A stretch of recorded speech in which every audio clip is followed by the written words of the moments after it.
Do anything like this on a public street and we reckon you'll lose your car and your licence for quite some time. For those that just want to cut loose though, there's always the Dutton Rally, and it's this appeal that drew Darren Park and Nathan Buckley to the event.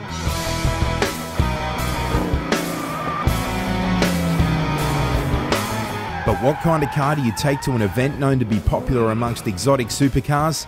Naturally, some tricked up Commodores.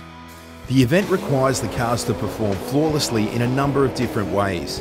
For Darren, sheer grunt was high on the list, so he fitted a stroked LS2 complete with a huge cam, raised compression, and to top it off, a trick 8-throttle intake. Because everything's different for the LS2 block, we basically went out and bought a stolen recovered Monaro from the auctions and just swapped everything over. But that's only the half of it.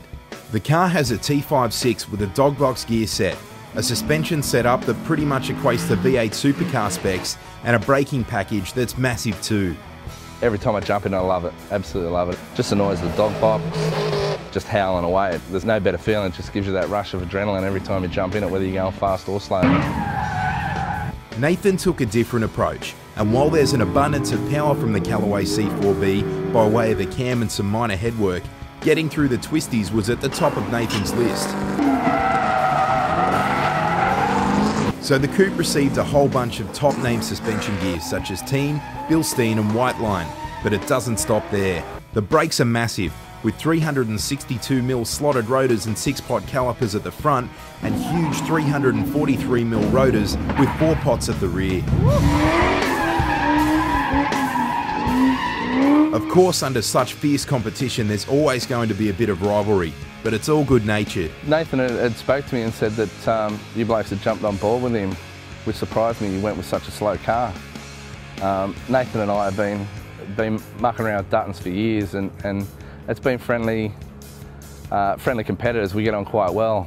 Just needs to learn that when he borrows tools, he needs to put them back in the right spot in the toolbox and not just chuck them in anywhere they fit.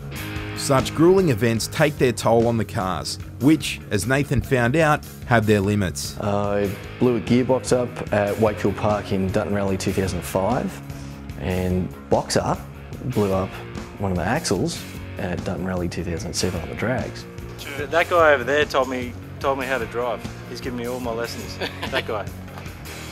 That's what happens when you try and do cheap and cheery racing.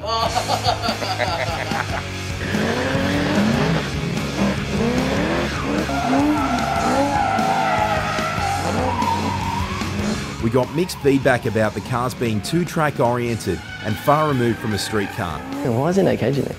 Because we can't get the baby seat in there out the back. But to dispel any rumours, Nathan had the coupe out on the Sydney leg of our Cruise for Charity.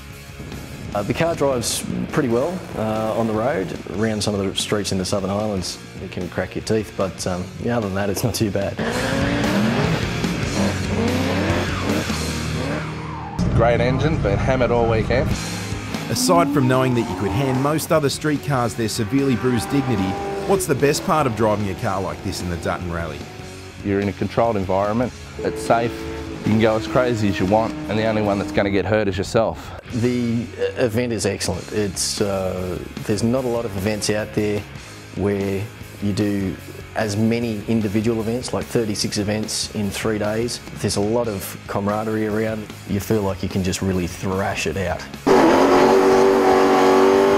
But we both know that the short, sharp stuff, we're not going to do any good. We'll go out there and do some slides and have some fun, smoke up the tyres, entertain the crowd.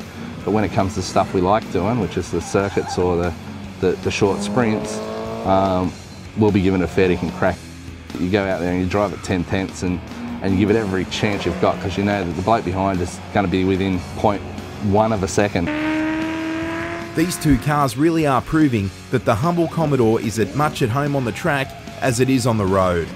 Finding out that the car was going to feature on the cover of the magazine was just great. It was the day before the Dutton Rally, and it was a real buzz to know that that was coming up as well, so really good positive way to go into the event. Any messages to your fans out there, mate? Keep following me, mate. That's all you need to do, keep following me. You'll do all right.